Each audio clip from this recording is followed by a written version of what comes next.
Hi guys, welcome back with me again in this channel. On today's video, I'm gonna show you how you can add a new page in Google Docs Mobile.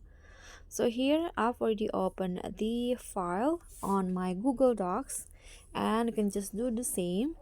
After this, enable the print layout. So click on the three dots icon at the top, click on the circle in here in the print layout. Okay, so just choose to where you want to add the new page. For example, I'm going to add new page after the bibliography.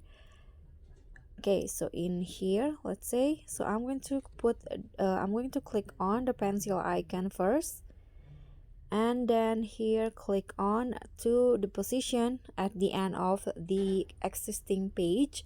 Click on the plus icon at the top, scroll down, and you'll find page break. Click on that, and as you guys can see here, new page has been added to the file. So that's all from me. Thank you so much for watching. Please don't forget to subscribe, click on like, leave a comment, and also click on the thanks. Bye.